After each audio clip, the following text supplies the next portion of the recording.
Sala del Collare quasi vuota ieri pomeriggio per l'incontro organizzato dal sindaco dal titolo Parliamo insieme dei problemi della nostra città.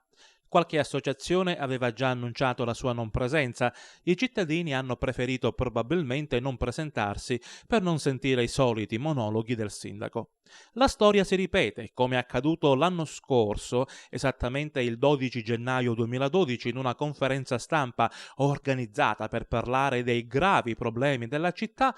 Primo punto trattato ieri sera, venerdì 13 settembre 2013, è stato l'attacco furibondo alla stampa locale ed in particolare a Sicilia TV, in definitiva perché trasmette le immagini del paese e dà voce ai cittadini. Per il sindaco, mostrare e parlare anche delle cose che non gli fanno piacere su quanto avviene in città è una persecuzione mediatica nei suoi confronti. Nel monologo di ieri sera ha anche parlato dei miliardi di lire che avrebbe preso Sicilia TV in questi anni per i servizi richiesti dal comune.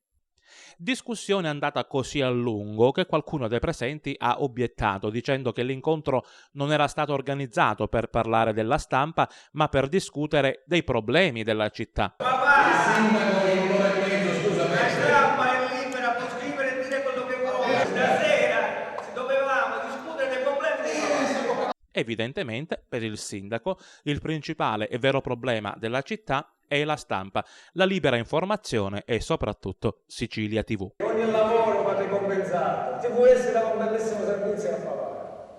Ora, questi soldi sono le amministrazioni comunali che li hanno dati a TVS. Il sindaco ha poi toccato anche la questione dell'indennità economica data al segretario comunale ed ha cercato di dare le giustificazioni ai problemi dei rifiuti sparsi in città, alla presenza di buche stradali ed ha smentito la voce sul taglio dei fondi agli alunni disabili. Secondo il sindaco, il Castello Chiaramonte è invaso da turisti. Infine è stata data parola ai cittadini. Nei loro interventi è stato chiesto, tra le altre cose, il rispetto delle stesse ordinanze emanate dal sindaco e dal comune, la coerenza con quanto promesso in campagna elettorale, la necessità di stare attenti ai bisogni della collettività e il taglio dei gettoni di presenza a politici e consiglieri comunali. Inoltre, per i cittadini non vanno assolutamente tagliati i servizi in favore di bambini, disabili e anziani.